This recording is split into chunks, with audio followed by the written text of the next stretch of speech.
Friends, आज की एक छोटी सी कहानी। क्या होता है कि एक समोसे और कचौड़ी की दुकान होती है और उस एरिया में उस समोसे और कचौड़ी इतनी फेमस थी कि जैसे ही समोसे और कचौड़ी कढ़ाई से उतरते थे तो हजारों की भीड़ में लोग जो है लाइन में लग के समोसे और कचौड़ी खरीदते थे। मतलब सबको इतने पसंद थे समोसे और कचौड़ी। तो उसी भीड़ में एक आदमी धीरे धीरे घुसता और फ्री में समोसे ले लेता। तो एक दिन एक ग्राहक ने उसको उस तरह से देख लिया कि भाई ये तो फ्री में समोसे ले रहा है। तो जो है वो दुकानदार के पास गया।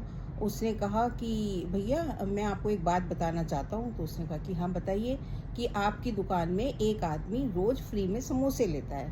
तो वो मुस्कुराकर दुकानदार कहता है कि भाई मुझे तो वो मुस्कुराता है कि मुझे पता है। तो कहता है अच्छा आपको पता है, फिर भी आप जो है अपना नुकसान होने दे रहे हैं। तो उसने कहा कि नहीं, मैं नुकसान नहीं होने दे रहा हूँ। मैं आपको बताता हूँ कि एक दिन जब मैं अपनी दुकान की तरफ आ रहा था तो यही आदमी दुकान की साइड में बैठ के भगवान से दुआ कर रहा था कि भगवान आज इस समोसे की दुकान में कल से भी ज़्यादा भीड़ हो, जिससे कि मैं चुपके से जाके अंदर जो है अपने पेट की भूख शांत कर सकूं और फ्री में समोसे खा सकूं। तो भैया जितनी मेरी मेहनत और मेरे वर्क की यहाँ पे भगवान मुझे बरकत दे रहा है, लेकिन भगवान को मुझे ऐसा लगता है कि जो मुझे बरकत मिल रही है वो इसकी दुआओं से भी मिल रही है। तो कभी कभी क्या होता है कि जो हमें बरकत मिलती है, जो हमारे काम में बढ़ावा होता है, जो हमारे काम बढ़ रहा होता है, तो ज़रूरी नहीं है कि सिर्फ हमारी मेहनत ही हो, उसमें लोगों की दुआएं भी होती हैं। तो जो है ग्राहक ने उस बात को समझा और वो वहाँ से चला गया।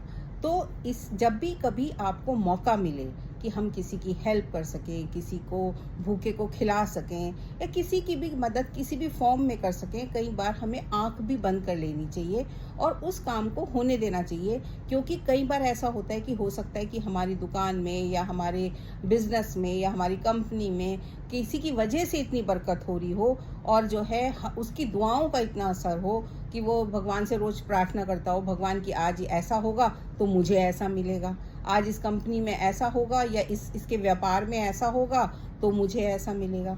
तो हो सकता है वो कोई मामूली सा इंसान भी हो सकता है, वो कोई भी आपका कुलीग हो सकता है, वो कोई आपका एम्प्लॉई हो सकता है। तो कई बार हमें जो है अपनी आंख बंद कर लेनी चाहिए और जो है भगवान पे विश्वास करना चाहिए कि भगवान ने हमें इतना दिया, हमें इस काबिल बनाया कि हम किसी की भूख को मिटा सकें या किसी की हेल्प कर सकें। तो कहीं पर भी जैसे ही आपको कोई लगे कि आप किसी की मदद कर सकते हो, जो सच्चा पर्सन है, तो प्लीज़ आप उसकी मदद ज़रूर कीजिए। किसी ना किसी फॉर्म में वो आपके पास लौट के ज़रूर आएगी। तो दुआओं में बहुत असर है, दुआएं कलेक्ट कीजिए, बरकत अपने आप होती रहेगी। धन्यवाद।